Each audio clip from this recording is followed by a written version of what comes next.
नमस्कार नमस्कार। मैं डॉक्टर मुकुल खंडेलवाल आज आप लोगों को प्रेमचंद के प्रसिद्ध उपन्यास गोदान के कथ्य शिल्प के संबंध में बतला रही हूँ।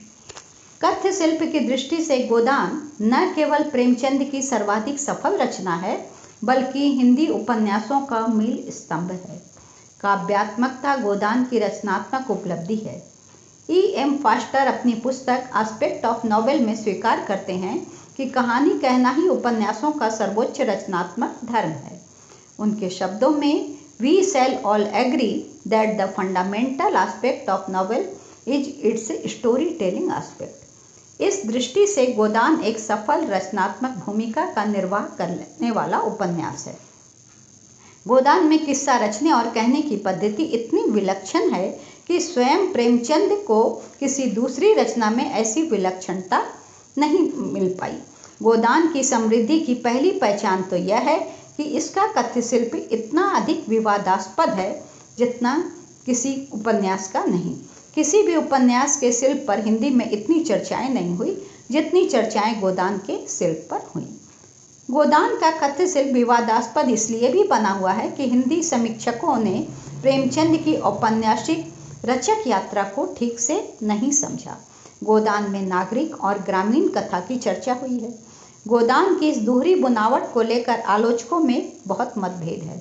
कुछ आलोचकों की दृष्टि में गोदान की दोनों कथाएं असंबद्ध सी दिख पड़ती है।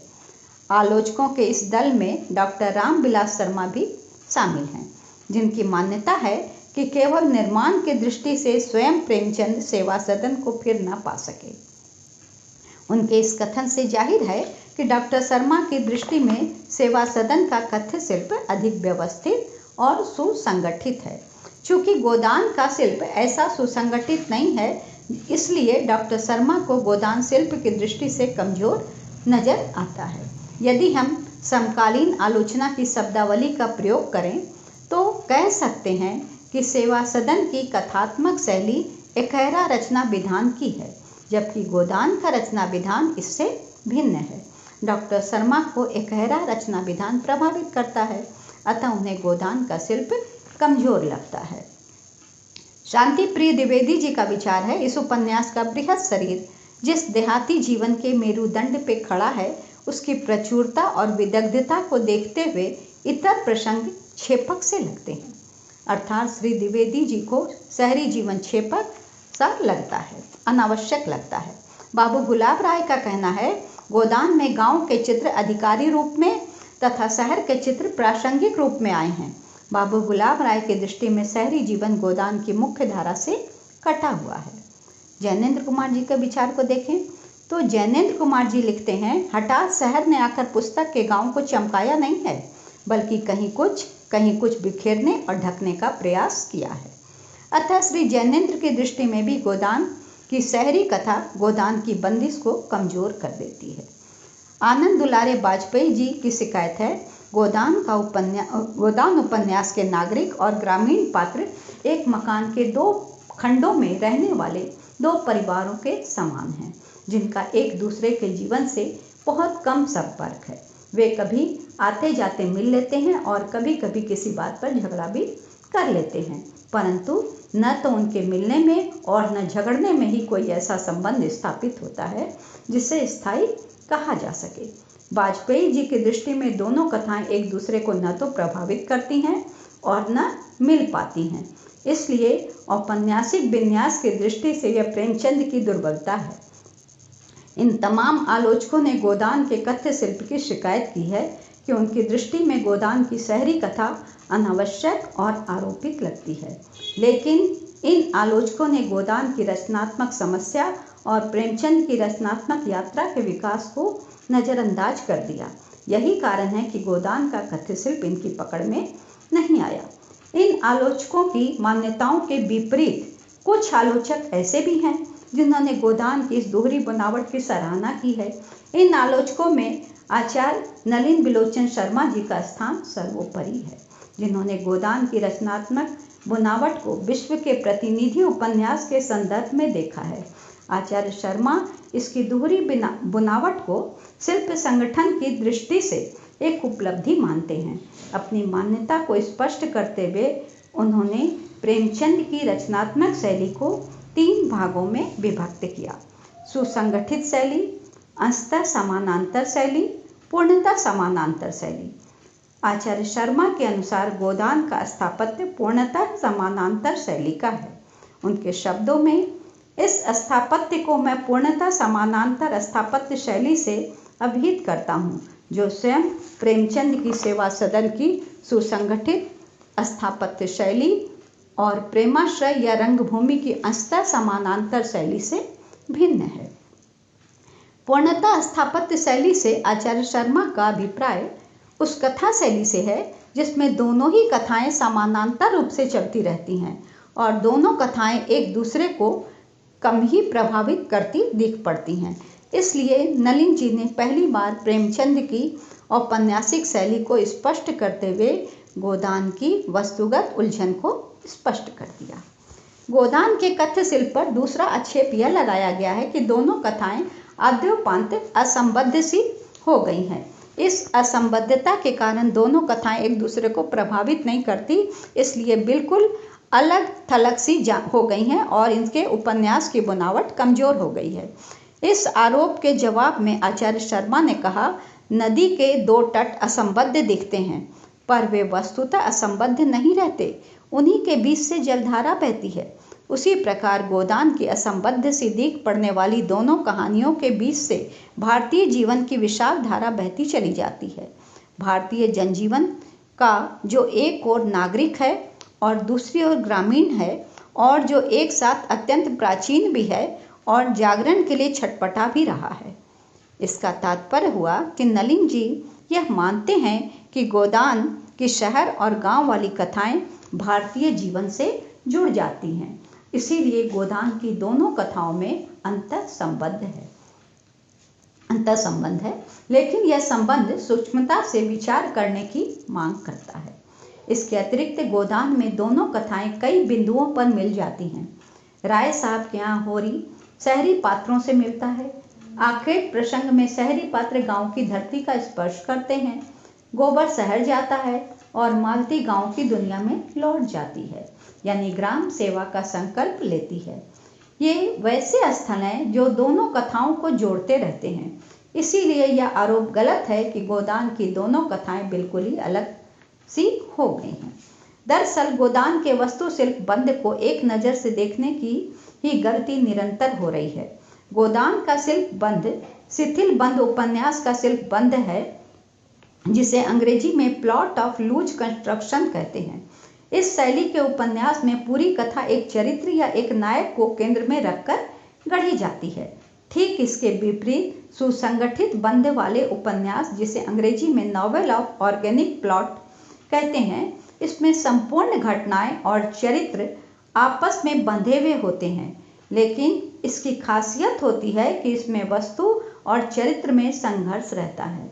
गोदान में ऐसा संघर्ष नहीं है, बल्कि इसमें सन्निहित 2 कथाएं स्वतंत्र सी लगने पर भी भिन्न उद्देश्यों की पूर्ति करती हैं, और ये दोनों सूचनाएं होरी के संदर्भ में एक ही कार्य का संपादन करती हैं।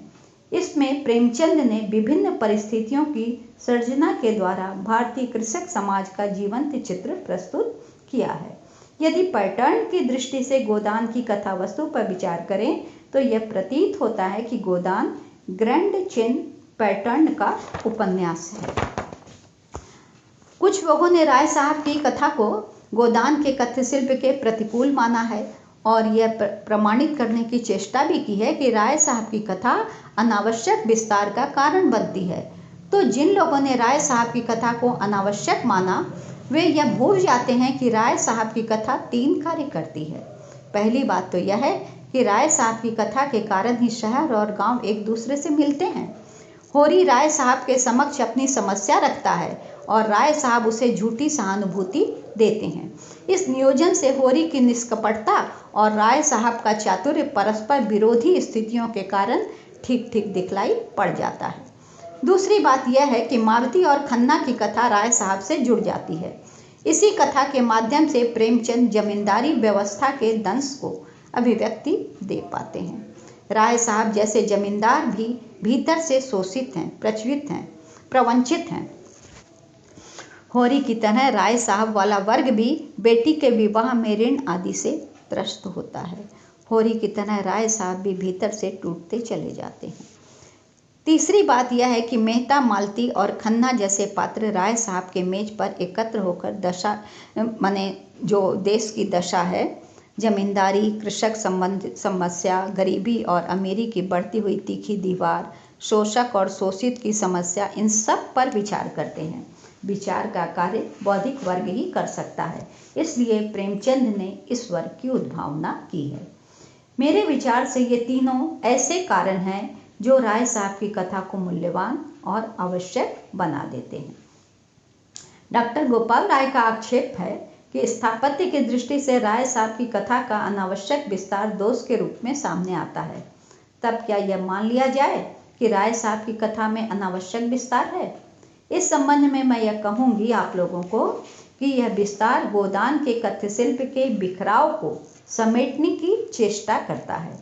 यदि यह कथा विस्तृत नहीं होती तो गोदान के शहर और गांव वाली कथाएं बुनियादी तौर पर नहीं जुड़ पाती।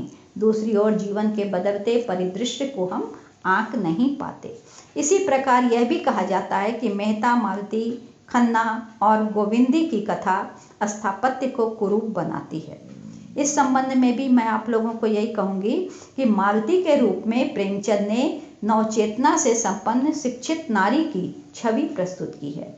मेहता, खन्ना और गोविंदी के माध्यम से शहरी जीवन से रिझते हुए परिवेश का विश्लेषण किया गया है।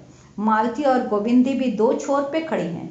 मालती नवयुग की साक्षात प्रतिमा है और गोविंदी शहरी नारी है, फिर भी राग और भोग से परे सात्विक जीवन यापन करती है। अतः यह कथा केंद्र भी गोदान की योजना के अनुकूल है और यह कहना भी गलत नहीं होगा कि उन उपकेंद्रों से गोदान की कथा वस्तु लचर हुई है।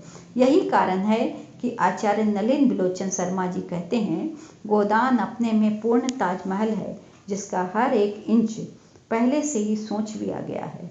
वह शायद आगरे के बेतरतीब किले की तरह है जिसमें बड़े बड़े हवादार प्रकोष्ठ भी हैं और गंदे तहखाने भी हैं। या इससे अच्छा तो यह कहना होगा कि वह समूचा आगरा है, गांव और शहर कुल मिलाकर। यह ठीक है, गोदान की कथा वस्तु की शिथिलता उसके शिल्प की आंतरिक विशेषताएं हैं। कहीं कहीं कथा में गिरावट जरूर आई है। कबड्डी वाले प्रसंग की कोई रचनात्मक भूमिका नहीं दिखलाई पड़ती। उपन्यासों में हास परिहास से युक्त कथा संयोजन तब होता है जब उपन्यासकार कोई गंभीर समस्या का बौद्धिक विश्लेषण करता है। अंततः यही कहना चाहूँगी कि गोदान विस्तृत फलक वाला उपन्यास है जो विशाल भारत की विभिन्नताओं को, असंगतियों को, अनेकताओं को अपने में समेटने का प्रयास करता है।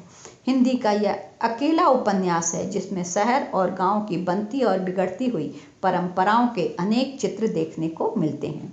यदि भारत में यथास्थिति वाले तत्व हैं तो गोबर जैसा चैतन्य समुदाय भी है। नारी पात्रों में धनिया, झुनिया और गोविंदी एक ही समूह का प्रतिनिधित्व करती हैं जिन्हें अपने पारंपरिक जीवन विधियों से अटूट आस्था है। ठीक इसके विपरीत मालती का नारीत्व उस चेतना से बना है जो भारतीयता को नए परिवेश के अनुकूल नहीं मानती। किंतु प्रेमचंद जानते हैं कि भारत में मालती जैसी नारियों का कोई वर्ग नहीं बन सकता है। वे अनुभव करते हैं कि भारत की नारी मूलतः और अंततः गंगा जली होती है। इसीलिए प्रेमचंद मालती के जीवन को उसके शील स्वभाव के विरुद्ध मोड़ देते हैं। होरी, गोबर, मातादीन और मेहता भारतीय मान्यताओं के मिटते और बनते रूपों का प्रतिनिधित्व करते हैं। होरी जितना प्राचीन है उतना ही अर्वाचीन भी है। गोबर नया बनने के प्रयास में फिसल जाता है। इस प्रकार यह कहना गलत नहीं होगा कि गोदान वैसे चित्रपटों का प्रदर्शन है जो अनगढ़ होने के कारण प्रभावोत्पादक सिद्ध होते हैं और जिन पर कूची चला लेना महाप्राण कलाकार के ही बूते की बात है। अतः गोदान शिल्प की दृष्टि से बड़ा ही समृद्ध और संपन्न है, जिसमें केवल होरी का गोदान नहीं हुआ है बल्कि स्वयं प्रेमचंद की आस्था का बलिदान हुआ है। अतः गोदान हिंदी उपन्यासों का मील स्तंभ है और हिंदी के लिए वह दिन भी बहुत ऐतिहासिक होगा जिस दिन दूसरी बार गोदान जैसी कृति की रचना होगी।